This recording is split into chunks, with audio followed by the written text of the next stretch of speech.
Niacin, or vitamin B3, is a vital nutrient that plays a starring role in energy production, DNA repair, and nervous system function. Found naturally in foods like poultry, tuna, peanuts, and whole grains, it's generally safe, well tolerated, and easy to get enough of through a balanced diet. But when it comes to supplements, especially high-dose or therapeutic niacin, the line between helpful and harmful gets a little fuzzier.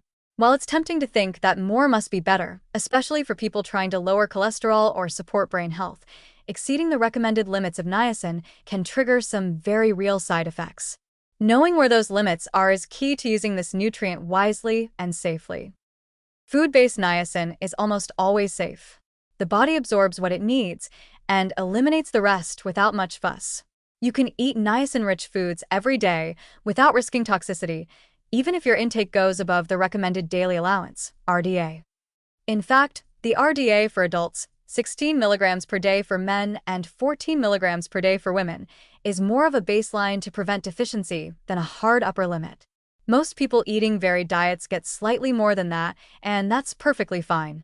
The trouble begins when niacin intake comes from high-dose supplements or fortified products layered on top of an already sufficient diet.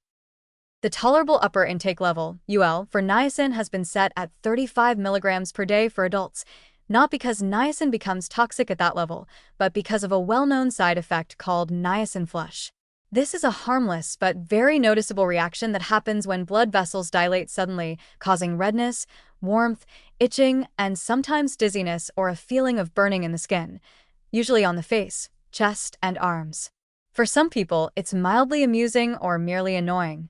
For others, it can feel like an unexpected allergic reaction.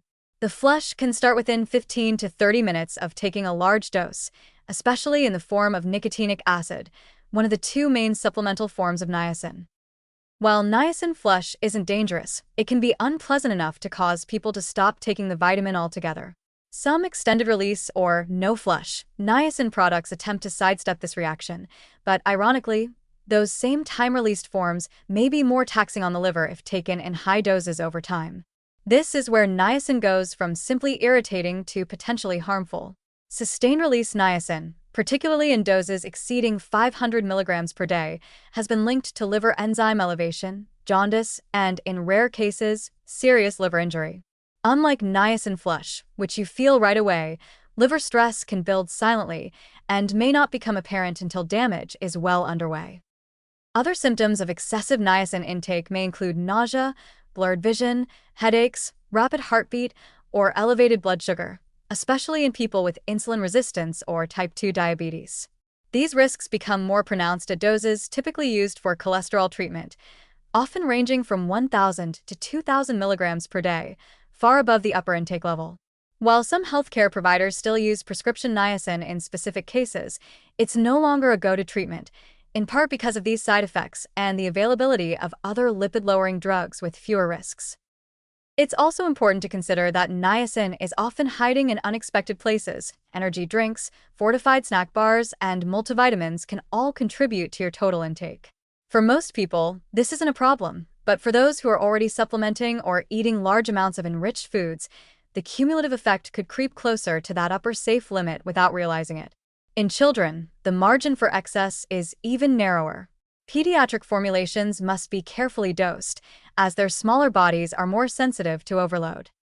So, how much is too much? The safest bet is to stay under 35 milligrams per day unless you're under medical supervision. If you're taking a supplement with 50 milligrams or more of niacin, you might experience flushing, and if it's a time-released form, it's worth monitoring liver function with periodic blood tests.